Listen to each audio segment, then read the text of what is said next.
Payout set up করতে পকেটে অন্তত কম করে টাকা নিয়ে আসতে হবে আসিন ভাইয়ের কাছে।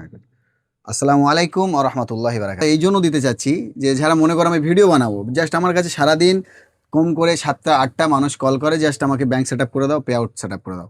তো আলহামদুলিল্লাহ আমি করে দিই সবাইকে। তো আজও আমার কাছে এসেছে আজিজুল ভাই। তো আমার ভাইকে ব্যাংক সেট আপ করে দিয়েছি, পুরোপুরি হয়েছে। পুরোপুরি হয়েছে তো আজিজুল ভাই? নয়, যারা মনে করে ক্যামেরার সামনে আসবো না, যারা ভিডিও বানাতে চায়, তাদের জন্য কি বলতে চাও? ক্যামেরার সামনে অবশ্যই আসা উচিত। যে ভাইদের উদ্দেশ্যে আমি বলছি এই জন্য যে দেখো, আমি প্রায় একটা মানুষের ব্যাংক সেট আপ যখন আমি করে দিই, প্রায় ধরে নাও 1 ঘন্টা 1.5 ঘন্টা, কারো 2 ঘন্টাও লাগে, সময় লেগে যায়। অনেক ব্যাপার থাকে, অনেক ফেসবুক ঘেঁটে আমি করে দিই ইনশাল্লাহ। তো তারা প্রায় আমি কন্টিনিউ যতদিন এই জগতে আছি, প্রায় মানুষ আমাকে নক করে, আমি অনেকজনকে করে দিয়েছি। তো আমার সময় ব্যয় হয়েছে, আমার দোকান গিয়েছে। কোনো মানুষের একটা কাজ করলে আমরা মনে করি ফ্রিতে কিভাবে করতে পারি, তাই কি না? তার আর দেখার দরকার, আমি আজ পর্যন্ত কাউকে বলিনি এই কথাটা, বুঝতে পারি। তো এবার আমি এটা বলতে বাধ্য যে আমার কাছে যারা পেআউট সেট আপ করবে ইনশাল্লাহ, তাদের জন্য আমি এতটুকু বলতে চাই, মজুরি হিসাবে আমাকে যতটুকু দেওয়ার তাদের খুশি করে আপনারা যতটুকু হয় এটা দেওয়া উচিত কিনা, আপনি কি মনে করেন? অবশ্যই দেওয়া তাই কিনা? উচিত। আজিজুল ভাই আমি একটা গাড়ি নিয়ে গেছি টোটো ভাড়া করে, তাই কিনা?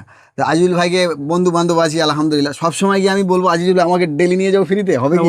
ওটাই সম্ভব নয়, তাই কিনা? সম্ভব নয়। তো আলহামদুলিল্লাহ, তো যারা পেআউট সেট আপ করতে চাও, এবার যারা তবে আমি পেআউট সেট আপ করবো সবার জন্য। হ্যাঁ অবশ্যই, বেশাক এই বার্তাটা আমি সবার জন্য দিতে চাই। আর আমার আজিজুল ভাই ইনশাল্লাহ খুব সুন্দর সুন্দর ভিডিও বানায়। আমার এই ভিডিওতে তোমরা দেখতে পাবে আজিজুল ভাইয়ের প্রোফাইলটা। আজিজুল ভাইকে সাপোর্ট করবে এবং ফলো করবে, পাশে থাকবে।